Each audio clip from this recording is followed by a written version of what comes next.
Today, we're going to talk about how to make better decisions in your business.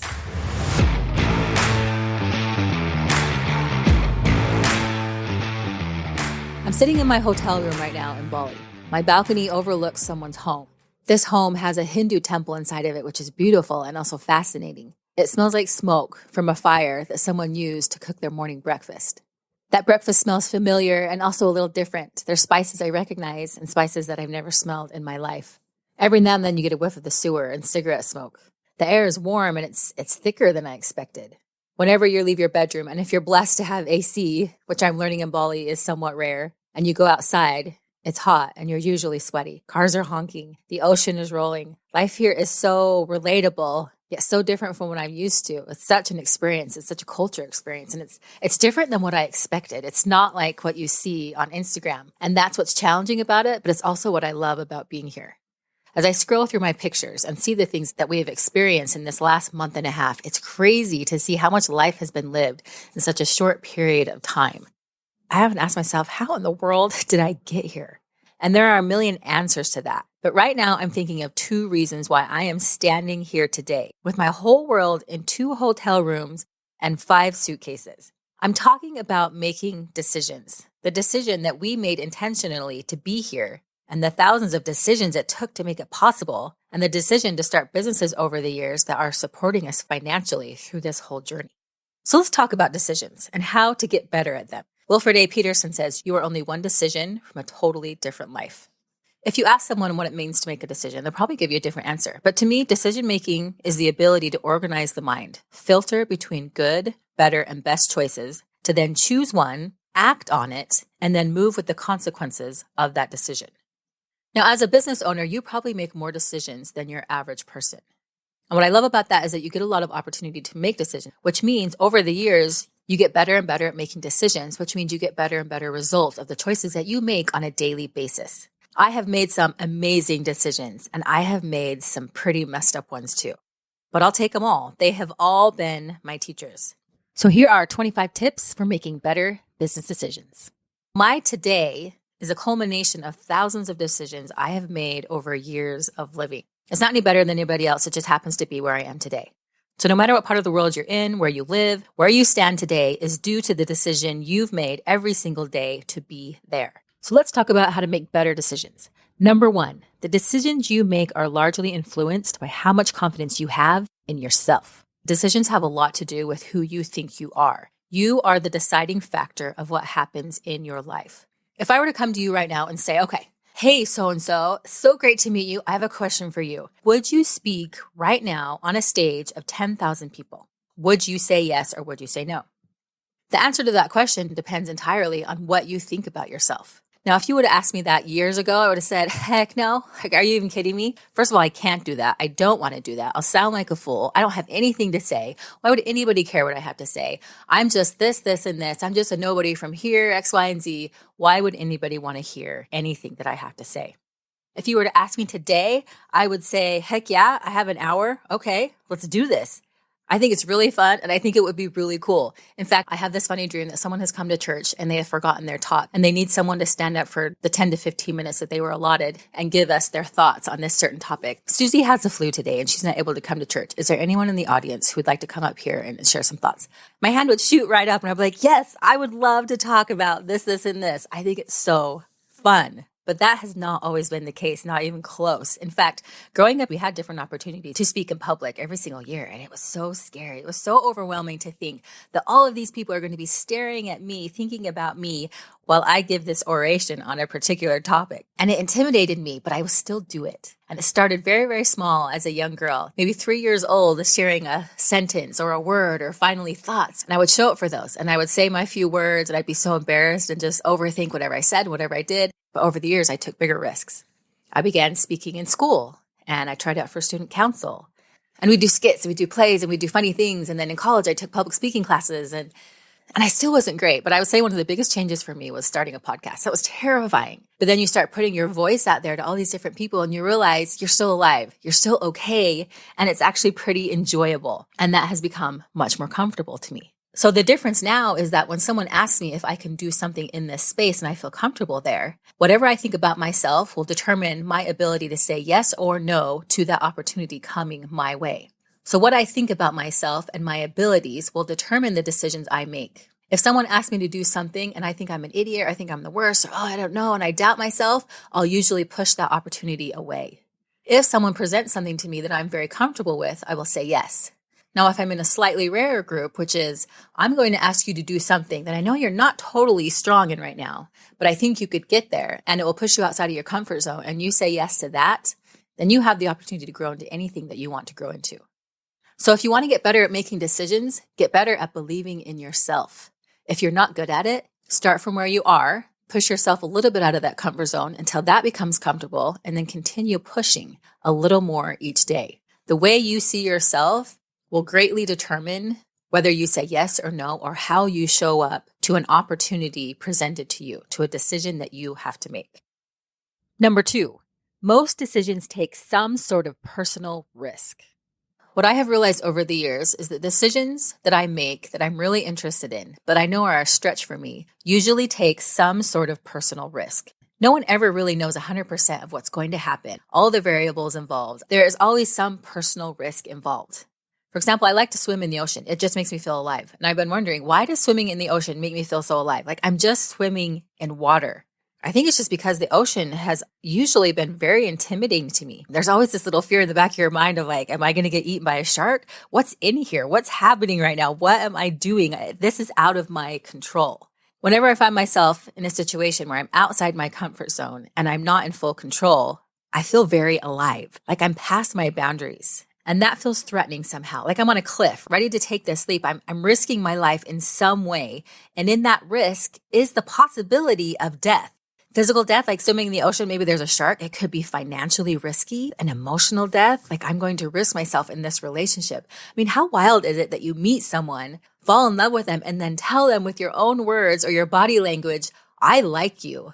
In fact, I love you. I want to spend my whole life with you. Talk about a leap of faith. Or to start a business that you don't know is going to work, that supports you and your family and maybe even other families, and to say, I want to take this leap. I want to jump off this cliff, and I think I'm going to thrive. But there is possibility of some sort of death. And I think that possibility of death also makes us feel so alive. 18 years ago, I went to Hawaii for the first time. It was my first time ever snorkeling. I put on the mask, I stuck my face in the water, and it freaked me out. I was just like, there is a whole other world down there. I don't really want to think about it. I don't really want to see it. My sister and I were both the same way. We just stuck our faces in the water for a second, and that was about all we could do. And I was like, whoa, that's a lot. I want to get out. Now, just 2 days ago, I was swimming in the ocean and they threw some bread in the water. All these fish came around us and it was beautiful. And the coral was green and there were just fish everywhere. In fact, they were trying to eat the bracelet off of my wrist. And I thought, this is so cool. I feel so alive. Like, this is so beautiful. And I'll be honest, I still do have that thought in the back of my mind. And I find myself looking over my shoulder like, is there a shark charging at me full blast? But I've become more and more comfortable in that space. It reminds me of when we started our first business. It was like we put these goggles on and stepped into this business world. And it was kind of like, whoa, this is big and overwhelming. And it looks really cool, but I'm kind of overwhelmed. So you kind of step back and go, do I want to be involved? How much do I want to see? How much do I want to know? And we would make these decisions. And they felt like such huge, massive decisions at the time. And I remember ordering this $10,000 phone system that was going to go in a call center that we had for selling Dish Network. $10,000 at that time was a fortune for Justin and I. We bought it, we installed it, and in about a month's time, the call center was dead. We had to pull everything out of the office, including our $10,000 phone system, and we carried that phone system with us for 10 or 15 years. We just couldn't let go of it. And then to get to the point where we were buying and flipping over 100 houses a year, spending millions of dollars, was a huge leap from where we had started so many years ago. But how did we get from spending $100 to millions of dollars? It all came down to the decisions that we would make on a daily basis. Testing things out, seeing the results, filtering through information, being brave enough to take the action, being brave enough to accept the consequences of those actions, and being smart enough to take the knowledge and wisdom gained from those experiences and use it for decisions in the future. Yes, we have made and will still make a lot of mistakes. We are always pushing outside our current comfort zone. It's just like that saying that says, new devils at new levels. But who wants to be stuck in a place you don't want to be? And that's why I love making decisions. The decisions you make, small, big, easy, hard ones, will help you learn to know yourself. and who you are and what you are and what you are currently or not currently capable of. Okay, tip number 3. Most decisions require a step into the darkness. Whenever we have a business idea, it is extremely rare that we have all the steps to get to that end goal. So I recommend not waiting for all the steps to light up before you take your very first step. There is always a bit of a step into the darkness before that next step lights up. Tip number 4. If you're overwhelmed with the decision that needs to be made, get some of the easy decisions out of the way so that you can put all your energy into the project or the decision that you are avoiding. One of the things I always tell myself is to just get myself to do the first step. It's like they say about going to the gym. Just get your clothes on and get to the gym. If you can get to the gym, you've done half the work. It's the same thing with business. If I have this big, overwhelming project that I need to get done that day, I like to start with a couple small successes. I find a few things on my calendar that just need to get done that are easy for me to process.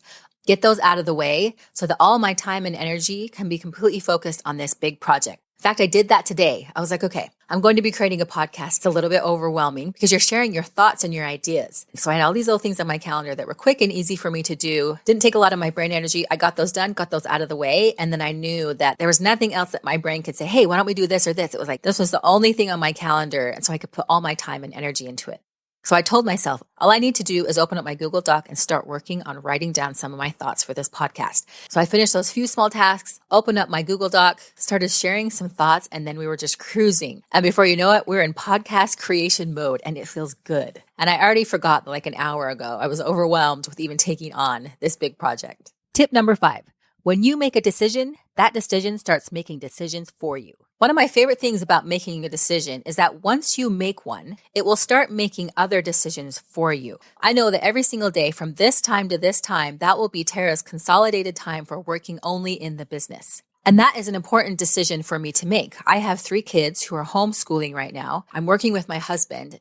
I'm traveling and I can get a lot of interruptions. But if I tell myself and I have made the decision and I know that I'm someone who honors my decisions, that decision I made to now work without any interruptions will start making decisions for me very easily. If someone comes to me and wants something, I say, not right now. At this time, I can help you with that. Or if my mind says, hey, this is kind of an overwhelming project. Why don't you check your email? I'm focused right now. Hey, why don't you go on this? Nope, I'm focused right now. I love making decisions because they start to make decisions for you. When something from the outside world comes in and says, hey, can you do this? Can you be here? Can I have your time, your energy, your attention? It helps you to not allow other decisions that are not as important trump the decision that is most important that you already made. It makes it so much easier to say yes or no when you've already made the decision beforehand. A simple personal example of this would be when I was young, I decided that I wouldn't drink or smoke. It was just kind of like, okay, yeah, sounds good. It's been a very easy decision. Do you want this? No. Do you want this? No. Easy peasy. There wasn't any guilt. There wasn't shame. It was just like, no, this is my decision. There was no drama. There was nothing personal in it. It was just done. Very simple. And trust me, I've had plenty of vices, but it's always nice to lessen those. I like the quote by Gordon Graham that says, decision is a sharp knife that cuts clean and straight. Indecision is a dull one that hacks and tears and leaves ragged edges behind it. Decisions allow you to cut through life and say, this is what's important to me. This is what I choose to do, which is what I choose to become, which is what I choose to have in my life. Number 6, your current situation will have a large impact on the options you have to choose from when making a decision. 2 days ago, our family was on the island of Nusa Penida. We signed up for this tour to check out these epic spots, these beautiful ocean locations that everybody wants to see when they come to Bali. And it was quite the ride, literally. We hopped in this old car. I mean, this car was pretty beat up and it was hot and the AC didn't work very well. And we were crammed in there. And if you've ever been to Bali, driving is no joke. The roads are narrow. It is an adventure. And we spent hours driving around on that hot island with AC that didn't work very well, bouncing all over the place, just barely squeaking by other cars and scooters. We'd hop out, go check out this epic location, surrounded by tourists everywhere, sweating our guts out, and we'd go from place to place. After one of the places that we stopped, the woman who was our driver for that day turned to us and said, you have 3 children? And we said, yes. How many do you have? And she said, I have 5. And I was like, oh, 5. I'd been feeling bad for her all day because she was just in this crazy traffic, crazy heat, taking these tourists around, trying to get us every little spot. It was hot. It was sweaty. And I was like, please tell me you don't do this every single day. And yes, she does. And we'd ask her, how long have you been driving this? And I was thinking one day of this insanity was enough for me. I'm like, I don't ever want to do this again. It was fun to experience, but That was quite the experience. And she is doing this day in and day out because that is the best opportunity for her. So every day she gets up and she just hustles it. And then she has 5 daughters. One of them is just a couple months old that her mother takes care of at home. And she works with her husband, taking tourists around to these crazy locations on these crazy roads. This is a strong woman. And I started to feel a little bit guilty, like, man, I don't know if I could do this. And so when you think about it, your situation and what you currently need will have a large impact on the decisions that you make, the places that you live, the people that you surround yourself with, the information that you know, the knowledge that you have, the opportunity that you see will greatly affect the decisions that you make. But the more you educate yourself and see opportunity, the larger your array of options are to decide from. Now, there have been so many times when we have had our back up against the wall and it was like, this is sink or swim. And we have worked hard in ways we did not want to have to do in certain times. And I love that we rose to those situations. I also love that those crunch times come to an end and you see the results of putting in that hard work and effort, and you can step back and step out of certain jobs, step out of certain roles and work on your business and not always just in it, in the hustle and in the scramble. And that's what I love about owning a business is you do have that option and that opportunity to live life a little more on your own, in a way that works for you. And the better you get at running your business and the better you get at making decisions and the better you get at seeing opportunity, the more in line you get with living the lifestyle that you desire. And that can always be evolving and changing over time and can be very unique to every single person. But I love that there are more options in that. Nobody ever has full control. Nobody ever can control everything that's happening in their life 24/7. But we can give ourselves more options. We can teach ourselves resourcefulness. We can develop habits that are very supportive of good decisions. There are so many things you can do to make better decisions, to give yourself better options so that you can have better results in your life. Sometimes we feel victim to our time, situation, our circumstances, but there's so much that you can do on a daily basis to set yourself up for success for tomorrow. When I was young, I used to feel so bad for myself. Like, I don't have as much money as my friends and I have to work so hard and, oh, poor me. And now I'm so glad I had that experience because I learned so much in that gap of what I wanted and what I didn't have. And it pushed me. It forced me to learn to organize my mind and my goals and my time. It caused me to say no to certain things and yes to some. At a very young age, I learned to be very resourceful, to look for situations, to look for opportunities and then go for them. I'm so glad I had that gap so that I could push outside of my comfort zone and do the hard things that have made me who I am today. I now see the value in that gap of what I had and what I wanted and what I chose to do because of it. Tip number 7, your speed and ability to make decisions gets better over time if you're willing to learn from the consequences of your choices. We sold our house a few months ago, and that was a very big project. It was 2 acres, 8,500 square feet. We had teams of people in and out of our house all the time, making big financial decisions to sell this home. That was something I was mainly responsible for. Justin was putting most of his time and attention into the business. I was putting most of my time and attention at that time into the home. And Tyson and I were working together. And at the end of that project, he said, I cannot believe you got that done in that amount of time and how quick you were to make decisions. And I thought to myself, like, generally speaking, of course it worked out pretty well. I made a plan, I stuck to my plan, I communicated my plan, and I moved with it. He was so surprised that we'd gotten it ready in the time that we said we would, and that it sold in the time that it did. Now, I don't have control over all the variables, and there were lots of things that came in and out that were unexpected. But we had a goal, we were willing to make decisions, we were willing to take the consequences of the decisions, and we were willing to do the work day in and day out to get it done no matter what. And in that situation, it worked out pretty well. But ever since then, I've been thinking about decisions and the ones that I've made well and the ones that I haven't made well and the opportunity to learn from every single one. We recently started hiring content writers. At first, this project was really overwhelming. It was unknown. It's not something that we've ever done. We knew very little. We did some quick education on it, put out a job posting, and we started to get resumes, and then we started to get writing samples. Now, the first writing sample that we ever got was just like, I don't even know where to begin with this. Is this good? Is this not good? What even makes a good piece of content? And we would read through these different articles and go, what do you think about this? And I'm not so sure. And it was hard. It was tricky at first, but it's so cool because we would make decisions on those. And then we would get feedback on that. We'd give that person another try to make the article better. Some of them would just be done and they'd move on. And then others would rise to that. They'd come back and we'd go back and forth until we had a good article. There were so many decisions to be made. How do I express what I want this article to be about? How do I give some hard feedback when it comes back and it's not very good? And how do I hold everyone to a high standard? It's crazy how fast our ability to look at a piece of content and filter through it and make a decision on whether it's good or not, and then to give that feedback and then to finalize that process has gotten faster and faster every single time. We're still working on streamlining that process, but it's amazing that if you're willing to make a decision, take some action, and then continue to decide to add checks and balances and to hold that decision to a high standard, how quickly a new system will be implemented into your business that is now something that you can stand on, an asset that you have, a marketable skill that the company now owns that has a huge impact on your business. That's why I love making decisions. They can change things very rapidly. They can be hard to make, but just like we said in the beginning of this podcast, your life can change very quickly with one small decision. Tip number 8, if you decide to add something to your plate, make sure to take something off to avoid overwhelm. Something we forget as humans is that when we make a decision that puts more on our plate, sometimes we forget to take something off of that plate. When you are saying yes to something, you are saying no to something else.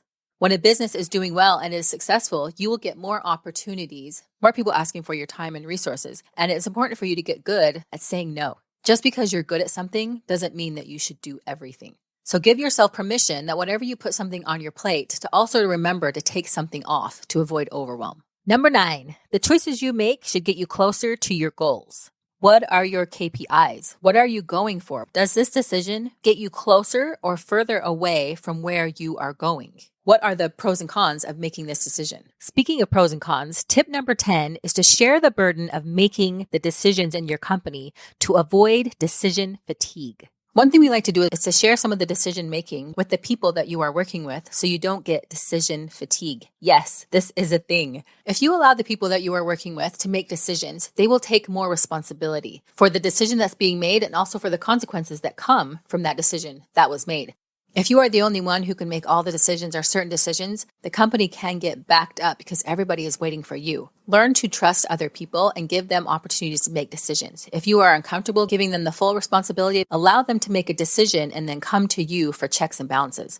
But if you can start handing off the decisions, the responsibilities, the things that need to be done and the consequences that come from those, whether good or bad, to other people, that will allow you to spend your time and attention focused on other decisions that should be made for your business for growth or for improvement from within. Number 11, communicate your decisions and do what you say you are going to do. If you make a decision, communicate your decision. You ever worked for someone who was always making decisions, but no one ever knew about it or what was happening or what was even going on? Communicating your decision is sometimes just as important as making the decision, but also doing what you said you're going to do can be just as important as making that decision as well. I hate to say it, but no one respects a business owner who says they're going to do something and they never do it. Tony Robbins says, a real decision is measured by the fact that you've taken a new action. If there's no action, you haven't truly decided. Decision making comes with follow through. If you make a million great decisions but never do anything, your decisions will lose all power and people will lose respect for the decision that you make and you'll stop respecting yourself. I've known people that I've had discussions with for years about things they really, really wanted and they were just going to do it. And we talk about the same thing over and over for years. And over time, people get burnt out. They're tired of having the conversation. They're tired of wasting their time, breath, and energy with someone who says they're going to do something but never does anything about it. Now, it's different. It's something that you've talked about for years and you still want to try to improve on and get better at, and you're doing your best you can and you are taking action. You're just not getting the results that you want. That's very different from someone saying they're going to do something and never doing anything than someone who's trying year after year to get this result that they haven't quite been able to get. I have made decisions 20, 30, 40 years ago that I still have not seen the fruits of as of today. I mean, a marriage is something you're always trying to figure out. A friend, a family member, your kids, your health, your spirituality, your mental health. These are relationships that we are always trying to figure out. And they are decisions that we are making every single day. And none of us is perfect at them. But what's amazing about the day and time that we live in, there's always an open door. There's always a way to figure something out. And there's always freedom available to those who are willing to look at things a little differently, look at themselves a little differently, and who are willing to take that leap of faith, take that personal risk and step out and go, let's try this again. Even though I've tried this 25,672 times, today I'm going to try again because I believe in it and I'm going to figure it out at some point. And if it takes me 5 million failures to figure it out, I'm going to figure it out because it matters to me. And honestly, the journey ends up being just as cool as the end result you were going for. I like to be someone that if I say I'm going to do something, I'm going to do it, or I'm at least going to show that I'm trying my best in that space. And if I'm not doing well, I want to be honest and say, here's where I'm at. I really struggle with this, but I do want to get better. I see where I'm weak. I see where I'm strong, and I'm willing to keep pushing in that area. Now, there are a lot of things I don't know how to do, a lot of things I don't understand, a lot of things that scare me, but there are a lot of things I have tackled and conquered and overcome, and I love that. I love taking something that was so hard for me at some point and turning it into a current comfort zone. That to me is so cool because it means I'm free to show up in the way I want to show up and to make the decisions that I want to make. There are those who say they're going to do something and you know they will. And there are those who say that they will and they don't. And that is okay, but you do make different choices around those people. Decisions take time and energy. I build my day, my week, my life around the decisions that I make every single day. And when I'm with someone who doesn't work in that way, that they're not taking those decisions and making them a priority, I will then shift in my relationship with them because no one wants to put time and energy into something that no one else is going to show up for. So when you make a decision, also make the decision to follow through with it, and then also make decisions to stay on top of it so that that new thing in your business or in your life stays alive and continues to thrive through different checks and balances and different actions that need to be taken to keep that aspect of the business flowing strongly. Business owners who talk a lot but don't do will lose respect from their people. So as a business owner, you do what you say you're going to do. And if you change, which also happens a lot, you communicate that and show that the reason why you're changing because this will get better results for the business, for the employees, for the clients, and you communicate the shifting and evolution of those decisions. Tip number 12, as the owner, it is your job to keep the results of your decisions to a high standard. You have the responsibility of doing quality checks on the work that is happening in your company. You're always looking at what's happening in your business. Does it look right? You make a decision. Do I say something about it? Make a decision. How do I say something? Another decision. How do I keep checks and balances on this? Another decision. Who's in charge of this ongoing? Decisions, decisions, decisions. That can set your employees, your company, and you up for freedom. Many times business owners are just one or two systems away from having a lot of freedom and financial success in their business. When we got to Bali, the first hotel we stayed at was a great hotel. The second day we were there, I was downstairs eating breakfast and this guy walked in and he was walking around the buffet area and I knew instantly that he was either the manager or the business owner just by his ability to make fast and strong decisions. And you could tell when he looked at something and analyzed it and made a decision on it, everybody moved. You could tell he had the ability to take a lot of information, to filter through it quickly, make a quick decision, communicate it to his teams, and that they had systems to then take that decision and implement it smoothly within the company to continue to improve the experience that the customers were having at their hotel. And it showed.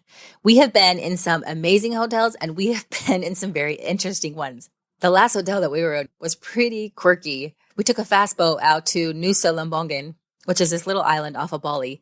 And we stayed at this hotel that was supposed to be quite nice. It looked nice online. And we showed up and it was kind of like glamping. They had this free breakfast and these younger guys that would take your order and it would take about an hour and multiple reiterations of the order in order for it to finally get out to the table. And it was quite the process every single morning. And then as soon as they'd make our order, they'd sit down and just go take a smoke and just go on their phone for a while. And another person would come out and they'd talk to them and they'd dilly-dally around for a while and they wouldn't really communicate with you. And the place was starting to get a little bit run down and the bathrooms were a little bit sketchy. And it was an interesting experience. And you could tell that whoever was owning that company was not holding their company to a high standard, and it showed. So while we had a good time and it was quite the experience, we will definitely not be going back. Flop to today where we're in this nice hotel. It is a well-run machine and it is so comfortable to be in. And I'm so grateful for the people who own it, who have created these systems that made it so easy for us to check in, to have this nice room. There's AC, the food is great, things are smooth. We're close to the fun and action of busy area of Kuta and Bali, but we also are in our peaceful, cozy spot. And it's just so nice to not feel like I'm glamping for the next few days. And that comes down to the power and ability of an owner to make decisions, make good decisions, communicate it with their team, and then hold that team accountable to the decisions that a company makes on a daily basis to provide a service or a product that benefits others and continues to keep customers coming back, that continues to fuel the economy of that business and support the human beings and families that are depending on the success of that business. When you protect your business, you protect families. When you make the hard decisions, and when you're brave enough to share your decisions, especially when they're hard, you are protecting the people in your business, even though they might be the people getting the hard feedback. It is your job as the business owner to protect that establishment so that people have a livelihood to depend on to care for them and their own families. And sometimes that can be a big responsibility and that can be shared. You can teach others to help share in that burden for you. But if you're willing to make those hard decisions, it can give back so much to your company, to your employees, and to the world and economy at large. That is the power of making decisions within a business. As Jim Rohn says, you cannot make progress without making decisions. If you are stuck in your business, make a decision. Decisions get things moving. Number 13, don't let your baggage get in the way of making a good decision. Learn to deal with your baggage. Some of us have entrepreneurial scars. We've seen hard things. We've had loss. We've made mistakes. This is normal. There's a thing in business called cycling, where a business is doing well and they'll hit some hard times. Are you able to take those hard times and come back even better? I know Justin and I have gone through that multiple times. And it would have been so easy to just quit at those times and say, you know what, we're done for, but we fought back. And when you fight back from those tough times, you never go back to where you were. You never go back to neutral ground. You always come back better, because if you can get through something like that, you have new knowledge, new experience, new skill set. You figured out things you didn't want to have to figure out. You've done things that you didn't necessarily want to have to do, and you have greater abilities, knowledge, and experience to pull from moving forward. Now, that doesn't mean you hold on to everything for dear life when you cling to things. Yes, there are times to say no. Yes, there are times to let go of things. Yes, there are times to let things die. Or there are times to say, you know what? I'm finished with this project. I would love to sell this. Yes, those are important. But there are times also to dig in, face yourself, get better, get smarter, and find greater success in your business, for sure. Number 14, want to get greater results from your decisions? Track the results.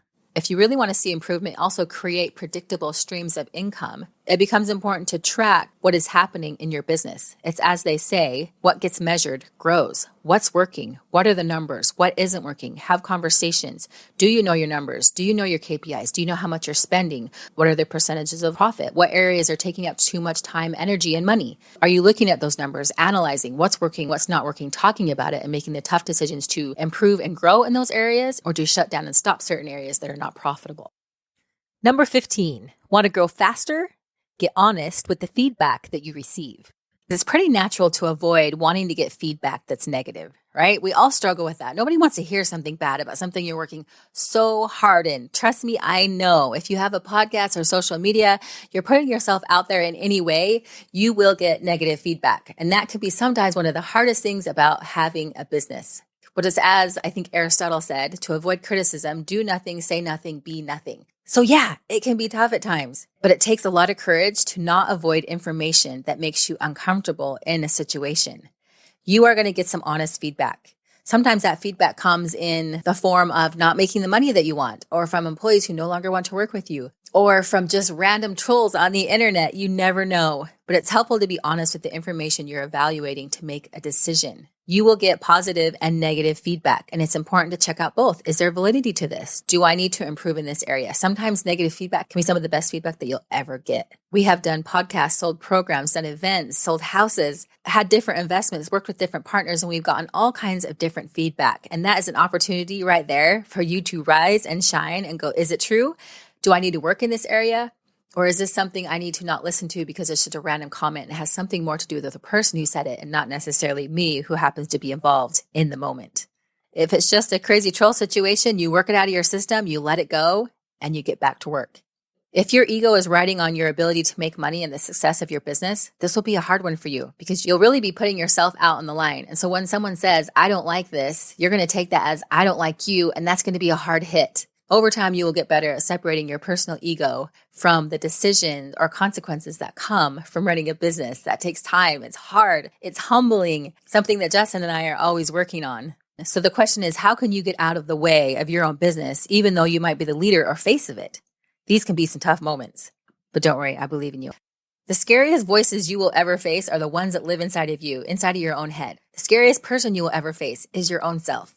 And that's a beautiful thing because you are you and you have the option to change every single day.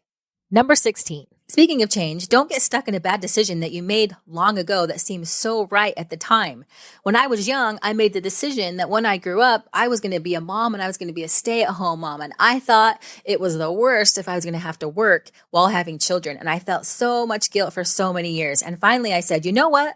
Life is calling me to work with my husband and I'm going to rise to it. And yes, still today, sometimes I don't want to work for sure. I'm human and I'm normal, but I love that I have risen to that. I made those decisions. I chose to learn about business. I chose to step in. I took action and it has been an awesome ride and my kids and family are better for it. But at some point, that dream that I thought was so important had to die. And when it died, I was free. I no longer held myself to that standard that was unnecessary, unrealistic, and just not doing me any good. And I was free to be the woman I wanted to be. And the woman I wanted to be was showing up in the actions that I was taking. I was always involved, always doing things. It's just who I wanted to be and how I wanted to show up. And I had to let go of a decision that I made long, long ago that seemed like a great decision, but it was time to evolve. There are times in our lives when we say, I'll never do this, I'll never be like this, or I will always do this. And when you have a family and a business, those things change. In previous episodes, Justin talks about how he was never going to sell. He was never going to be that salesy guy, but because he looked at salesmen in a certain way and he's totally changed. Sales are important. Sales are amazing. I am so grateful for people who are willing to sell their products because they bless my life.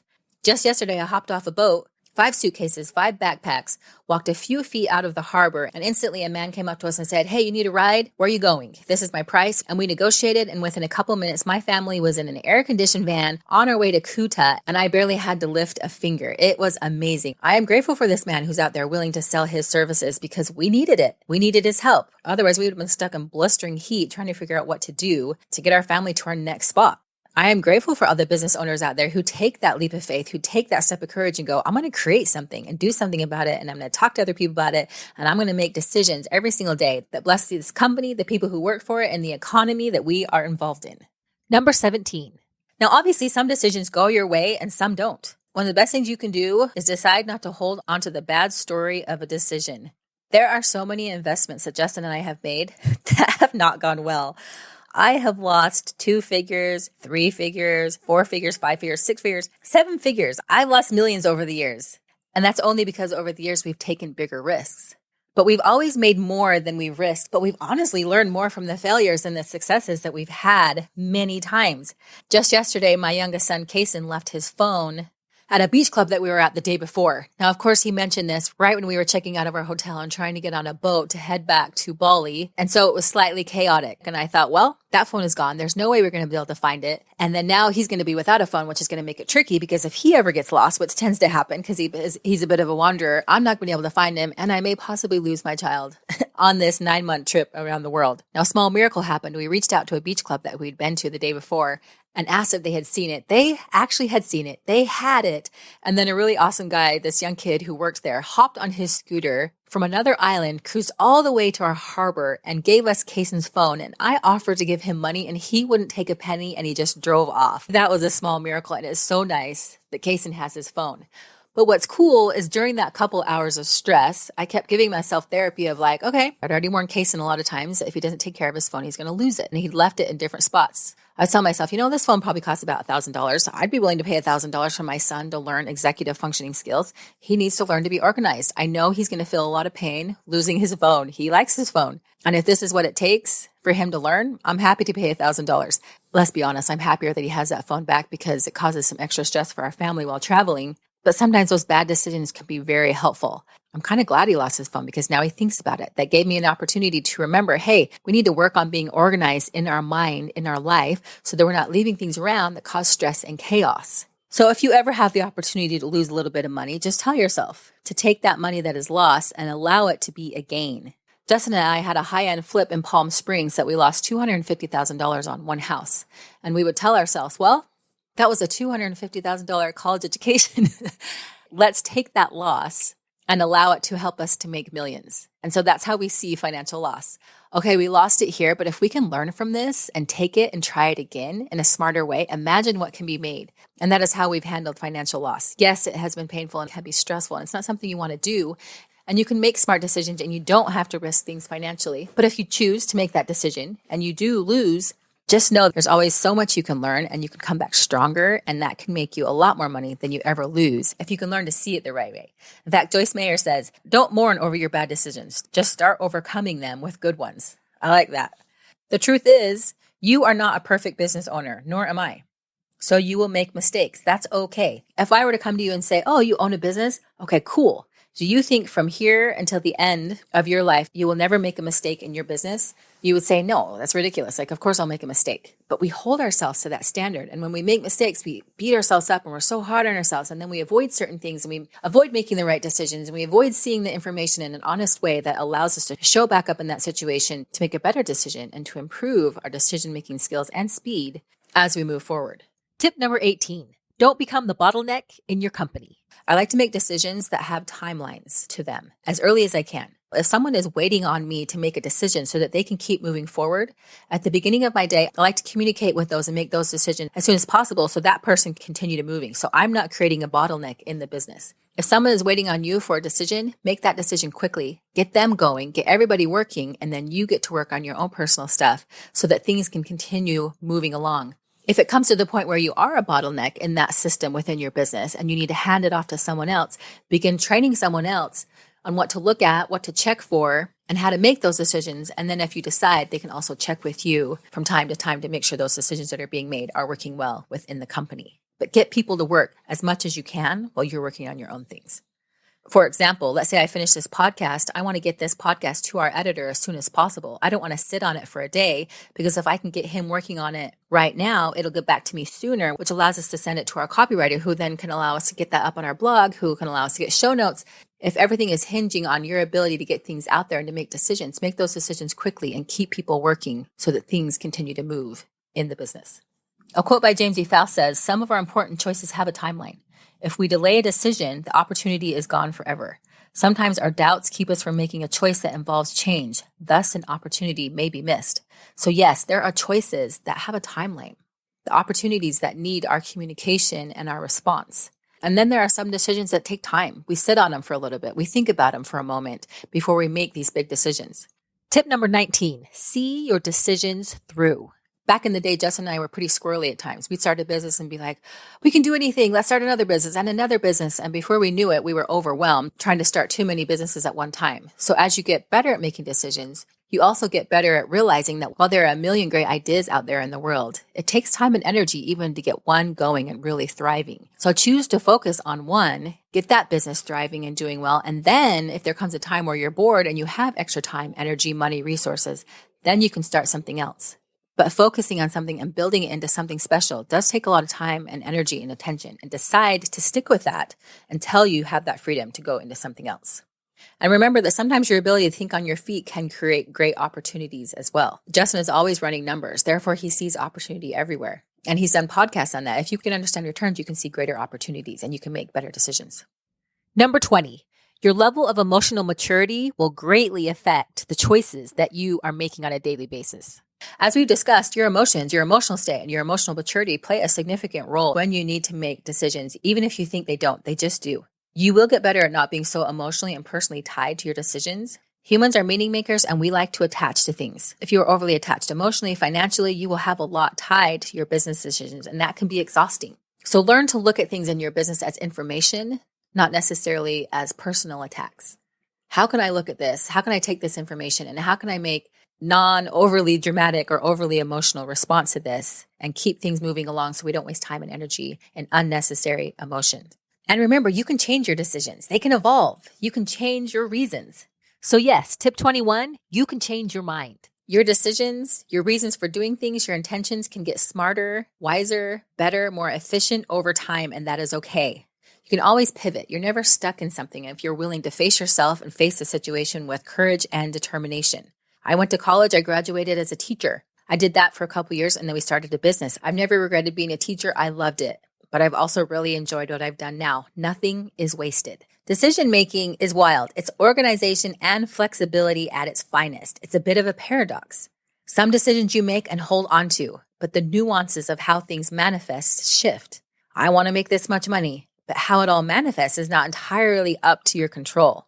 Justin and I have held on to many different dreams of making certain money, of having a certain type of relationship in our marriage, of having relationships with our kids, of wanting to travel, of wanting to do this and this, of financial, spiritual, mental, personal goals. Some have quickly come to pass and some have taken years to manifest. Us traveling this year has taken about 20 years with many, many decisions along the way in order to create a situation where we had the flexibility financially to take our kids and travel around while starting a new company and our kids are doing homeschool. Pretty crazy once you think about it. To keep 5 people, 5 pieces of luggage, 5 backpacks, 5 iPhones, 5 laptops, toothbrushes, shoes, snorkels, homework, hygiene, moving every 3 or 4 days to new hotels, new cars, new places, needing adapters to exchange money. Where's the ATM? Where's food? Where's water? Is the water okay to drink? What are the cool things in this area we want to check out? What food is good? What are the apps people use to communicate? I mean, there's a lot. I am loving what our kids and what Jess and I are learning amidst so much change in our environment and the experience that we're having. So before we wrap this up, I just want you to keep a couple things in mind. Number 22. Never forget the power of a pros and cons list. If you have a decision that's just really hard to be made, it can be so easy to sit down, grab a piece of paper with 2 columns, and on one side, write down all the pros and write all the cons. You'll be amazed at how that can unjam the brain and allow you to just think and process things and help you make a quicker, faster decision. Number 23.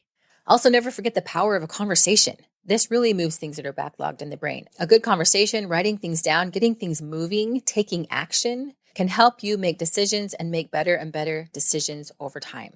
Tip 24. You'll also get better at asking the right people's opinion when making a decision. Otherwise, it gets kind of awkward and you feel bad when you don't listen. And the last tip, tip number 25. How organized is your environment? If your home is a mess, your mind is probably a mess, and your business is probably a mess. Now, yes, some entrepreneurs thrive in that chaos, but I have found that when your environment is chaotic, the mind is chaotic, and it is hard to focus and make good business decisions. One of the best decisions I make on a daily basis is just to clean the area around me where I am working. If my area is clean, I can focus, I can think, I don't feel so bogged down. So get organized in your life. Have a calendar, set alarms. Check your calendar before you go to bed. Check it in the morning. What do I have going on today? What is the time I'm protecting that is work time? What is the family time that I'm protecting? Have the day mapped out in your mind so that when you get to work and the distractions come in, you can easily push those to the side and get focused, be efficient, and get done what needs to get done. So remember, decisions are one of life's great luxuries. The ability to make decisions is incredible. Yes, it can be overwhelming. Yes, it can be scary, but also it can be liberating. There is always an open door. Identify the decisions that you want to make. Gather all the information. Filter through and decide the alternatives. Weigh the evidence. Choose among the alternatives. Take action. Create some checks and balances and get some movement in your business and personal life by making decisions. And as Nelson Mandela said, may your choices reflect your hopes, not your fears. You are an incredible human being with the insane capability of making decisions every single day. Rise to those decisions and create the life that you want now. We will talk to you real soon.